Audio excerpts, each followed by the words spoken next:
Matapos ang balitang pagliban niya ng isang linggo mula sa trabaho, nagbitiw na ng tuluyan ngayong araw si Presidential Communications Office Acting Secretary Cesar Chavez mula sa kanyang posisyon. Bagong PCO Secretary, isang manong batikang broadcaster. Para sa buong kwento, nagbabalik sa Eileen Taliping. Nagbitiw sa kanyang pwesto si Presidential Communications Office Acting Secretary Cesar Chavez. Sa inilabas na pahayag ng kalihim, isinumite nito ang kanyang irrevocable resignation noong February 5, 2025 at bababa sa kanyang pwesto sa February 28 o mas maaga kapag mayroon ng nahirang nakapalit nito sa PCO.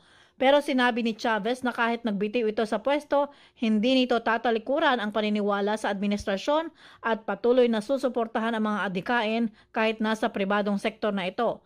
Ayon pa kay Chavez, nakausap na niya ang batikang journalist na si Jay Ruiz na siyang papalit sa kanya at ipapakilala na niya ito sa palasyo sa darating na Lunes, February 24 upang masimulan ang isang linggong transition. Pagdating anya ng March 1 ay makakapagsimula na si Ruiz sa kanyang bagong trabaho. Hangad din ng kalihim na ang ganitong transition ay maipatupad sana sa lahat ng ahensya ng pamahalaan. Si Chavez ay naging acting PCO Secretary noong August 2024. Ito si Eileen Taliping para sa Kwentong Politiko.